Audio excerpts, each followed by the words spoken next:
7절에 제일 처음 뭐라고요? 하나님의 사랑을 받고, 이 하나님의 사랑을 받고 라는 뜻을 조금만 더 의역을 해보면 뭐라고 해석할 수 있냐면, 하나님의 사랑을 받아들이고, 하나님의 사랑을 인정하고, 하나님의 사랑을 내가 믿음으로 내가 영접하고 받아들이고 라고 의역을 할 수 있을 것 같아요.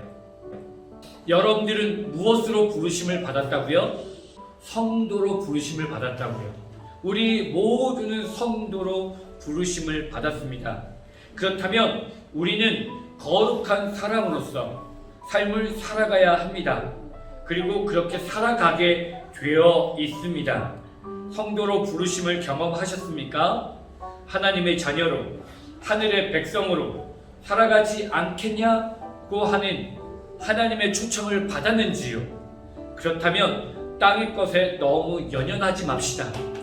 우주의 시간에 비하면 우리는 몇 초를 살아가고 있다고요? 4초. 하루살이도 아니고 우주의 시간에 비하면 우리의 100년은 그냥 4초의 삶을 살아가고 있는 것이에요. 그 3초를 위해서 우리가 바둥바둥하면서 살아가고 있는 그런 것들에 너무 연연하지 않는 그런 삶들이 되기를 바랍니다. 코로나 시대가 되면 이 코로나 시대 속에서 과연 믿음을 지킬 수 있는가? 일상생활에서 신앙을 지켜나갈 수 있는가? 이것이 정말 신앙의 본질이구나 라는 것들을 다 깨닫게 되면서 일상생활에서 하나님의 말씀과 우리의 본질, 성도로서의 부르심을 지켜나가는 삶, 그것이야말로 진짜 신앙인의 모습이구나 라고 하는 것들이 드러나는 시대를 살아가고 있습니다. 삶에서 하나님의 백성으로 살아가느냐 하는 것이 진정한 신앙인의 모습이라고 이제는 모두 다가 외치고 있습니다.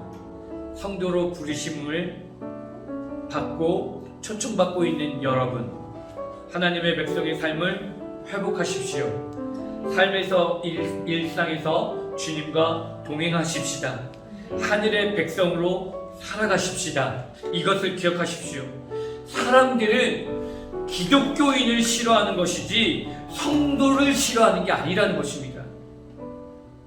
기독교라고 하며 교회를 다닌다고 하는 종교인의 모습을 싫어하는 것이지 진짜 성도로서의 그 삶을 살아가는 그 사람들을 향해서 결국 박수치고 인정하게 되어 있습니다.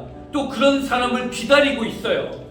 종교인의 모습을 우리 벗어버리고 진짜 성도로서의 삶을 살아가기를 원합니다. 세상은 지금도 진짜 성도로서의 삶을 살아가는 사람을 원하고 있습니다. 그 도전을 여러분들과 제가 받고 있습니다. 이 코로나 시대에 우리가 그저 부끄러운 종교인의 모습이 아니라 그저 허울뿐인 교회만 다니는 사람이 아닌 진짜 실제로 본질의 삶을, 성도로서의 본질의 삶을 회복하는 그러한 삶이 되기를 바랍니다. 성도로서의 본질의 삶, 때로는 그것이 어렵고 때로는 그것이 부끄럽고 또 때로는 나 혼자만 잘난 척하는 것 같은 그 삶이지만 저와 여러분들이 그러한 삶을 살아가기를 축복합니다. 아멘. 그래서 성도의 부르심을 따라가는 이 성도로서의 삶을 회복하는 저와 여러분이 되길 바랍니다. 이런 어려운 현실 속에서 가장 필요한 것이 있다면 무엇일까요? 사도 바울은 로마에서 하나님의 자녀로 살아가게 된다면 엄청난 시련과 고통이 따를지 모르는 이제 이 하나님의 자녀로 살아간다면 가장 먼저 무엇이라고 얘기합니까? 물질이 있길 바란다. 용기가 있길 바란다. 이걸 원한 게 아니라 그 당시에 편안한 인사, 그냥 일반적인 인사이지만 그러나 그 가운데 그들에게 인사하기를 은혜와 평강이 있기를 축복하고 있습니다. 은혜라는 단어의 뜻은 주어질 수, 받을 자격이 없는 자에게 일방적으로 주어지는 것, 그것이 은혜입니다.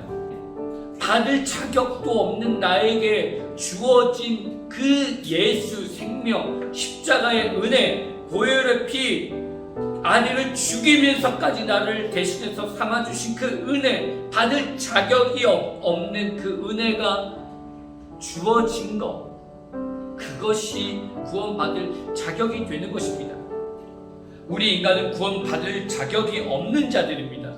여러분들 가운데 지금 이 시간에도 돌이킨다면 우리 하나님은 받을 자격도 없고 더럽고 추악한 냄새나는 자들이지만 그 강팍한 자이지만 그럼에도 불구하고 하나님 앞으로 돌아가기로 작정만 한다면 우리의 아버지는 신발이 벗겨지도록 돌아가 우리를 품어주시는 그 은혜를 누리게 될 줄 믿습니다. 그냥 죄인의 모습을 가지고 있더라도 돌이켜 하나님 앞에 내가 하나님의 자녀로 살아가기를 원합니다. 성도로서의 삶을 살아가기를 원합니다 라고 하는 그 마음만 붙들고 있다면 일방적으로 그 은혜를 베풀어 주시는 것, 그게 은혜의 삶 아니겠습니까? 그 은혜가 여러분과 저에게 계속 머물러 있기를 원합니다.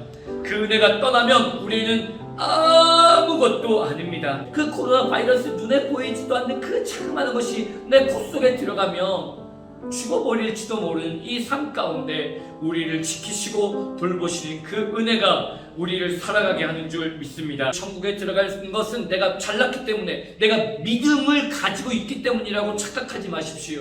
믿음이 아니라 일방적으로 주어진 그 하나님의 은혜, 믿어질 수밖에 없는 그 은혜 때문에 우리가 살아가게 되는 줄 믿습니다. 첫 번째는 너희들에게 은혜가 있기를 원한다. 그 은혜가 걷어지면 우리는 아무것도 아닙니다. 로마에 있는 그 성도들에게 은혜가 일방적으로 주어지는, 받을 자격이 없는 그 사람들 가운데 주어지는 그 은혜, 저항할 수 없는 그 은혜, 그 은혜가 있어야 되는 것처럼 여러분들, 우리들 가운데도 그 일방적으로 주어지는 그 은혜가 우리 삶 가운데 가득 넘치기를 축복합니다. 두 번째는 평강이 있기를 원하는데, 히브리어식으로 이야기하면 샬롬, 그것을 신약으로 바꾸면 헬라어에는 에이레네라는 단어입니다. 하나가 되다 라는 그런 의미가 있어요. 에이로라는 평안, 축복, 통일, 하나됨, 이런 단어에서 파생된 단어입니다. 인생 가운데 평안함이 찾아오는 것은 하나님과 내가 하나가 될 때, 영으로 마음으로 하나가 될 때 에이레네가 되는 것입니다. 요한복음 14장 27절을 보면 평안을 너희에게 끼치노니 곧 나의 평안을 너희에게 주노라. 내가 너희에게 주는 것은 세상이 주는 것과 같이 아니하니라. 너희는 마음에 근심하지도 말고 두려워하지도 말라. 세상이 주는 것과 같지 않은 평안을 준다고 예수님 말씀하셨습니다. 세상이 주는 평안은 어떻습니까? 이루어야 얻어지는 평안, 소유해야 얻어지는 평안, 일시적인 평안입니다. 세상이 주는 평안은 일시적입니다. 다 사라집니다. 그러나 성경이 말하는 평안은 하나님과 하나 될 때에 주어지는 평안을 말하고 있습니다. 산상수훈에서 말하는 화평케 하는 자는 복이 있나니 저희는 하나님의 아들이라 일컬음을 받을 것이라고 말할 때 그 화평케 하다는 단어가 뭐냐? 그 단어가 에이레네로 쓰였어요. 평안케 하는 자, 평안하게 만드는 자는, 다른 사람을 평안하게 만드는 자는 하나님의 아들이라 일컬음을 받게 될 것이다. 즉 다시 말하면 지금도 다른 많은 세상 가운데 많은 사람들이 어려움을, 아픔을 가지고 있는 사람들이 있어요. 그 사람을 우리가 평안하게 만들고 그 사람들에게 평안할 수 있도록 우리가 인도한다면, 야, 저 사람이야말로 진짜 하나님의 아들이구나, 하나님의 딸이구나, 그렇게 일컬음을 받게 된다고 말하고 있는 것입니다. 그래서 여러분들 가운데 그 에이레네가 있으면 어떤 일들이 일어날까요? 빌립보서 4장 6절 7절 다 함께 시작. 아무것도 염려하지 말고 오직 모든 일에 기도와 간구로 너희 구할 것을 감사함으로 하나님께 아뢰라. 그리하면 모든 지각에 뛰어난 하나님의 평강이 그리스도 예수 안에서 너희 마음과 생각을 지키시리라. 무엇이 내 생각을 지배하느냐에 따라 나의 표정이 달라집니다. 아까 그 모든 지각에 뛰어난 하나님의 평강, 이 평강이라는 단어가 에이레네로 쓰여졌어요. 그 하나님의 평강이 그리스도 안에서 너희 마음과 생각을 지키신다는 거예요. 감사함으로 하나님께 아뢰면 하나님과 내가 하나가 되면 어떤 일들이 일어난다고요? 우리의 생각과 마음을 지키신다는 거예요. 내 생각이 무엇을 지배받느냐에 따라 언어가 달라집니다. 그리스도 예수 안에서 평강이 나의 생각을 지켜주시면 긍정적인 언어가 나옵니다. 하나님의 평강이 지배한 사람의 말은 축복이 흘러나오는 것입니다. 믿음의 언어가 나옵니다. 사람을 살리고 하나님께 덕이 되는 생각과 언어, 표정, 행동이 나옵니다. 그런 에이레네가 없으니까 하나님과 하나가 안 되니까 비판하고 다른 사람을 흉이나 보고 다른 사람 뒷말이나 하고 비판이나 하고 교회에 흠이나 잡고 다른 성도들 흠이나 잡고 이러는 이유는 뭐예요? 에이레네가 안 되니까. 이 에이레네가 되면 하나님과 내가 하면 행복해질 수밖에 없다니까요. 기쁨이 넘치게 될 줄 믿습니다. 기쁨이 넘치죠. 왜? 평강이 내 안에 넘치니까. 이사야 말씀에 보면 지존자의 왕이시라고 그러면서 그 한 아기가 태어날 텐데 그 아이의 이름은 평강의 왕이요 라고 자비의 하나님이라고 불릴 거라고. 평강의 왕이라고 할 때 그 평강이 샬롬, 히브리어로 헬라어로는 에이레네. 그러니까 평강의 왕, 평강을 우리에게 주어지는, 평강을 소유하고 있는 그 왕이 우리들 안에 있는데 그 평강이 우리들 안에 넘치면 우리들 가운데 기쁨과 감사가, 믿음이, 소망이 넘치게 될 줄 믿습니다. 어려워도 힘들어도 아픔이 있어도 걸어가는 성도의 삶을 살아가는 자들에게는 어디로부터, 아까 우리 7절 볼까요?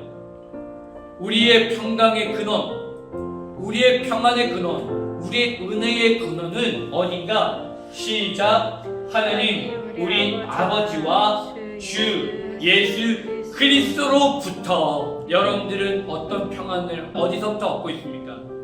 여러분들의 안정의 기반은 어디입니까? 우리들의 평강은 어디로부터 오고 있습니까? 하나님 우리 아버지와 주 예수 그리스도로부터 나오는 평강과 은혜가 있기를 원합니다. 통장의 잔액 그것도 아닙니다. 내 사회적 직분도 아니고 내 직장도 아니라 그것들을 이제는 다 내려놓으시고 하나님 우리 아버지와 주 예수 그리스도로부터 오는 그 평강이 있기를 원합니다. 종교적인 사람들은 이런 설교와 이러한 것들을 많이 들어서 머리로는 압니다. 귀로도 많이 들었습니다. 그런데 누리지 못합니다. 왜? 하나님과 관계가 회복되어지는 사람들이어야 되기 때문입니다. 중심에서부터 하나님과 연결되어지는 사람들에게 주어지는 이 은혜와 평안이 저와 여러분들 가운데 가득하기를 간절히 축복합니다.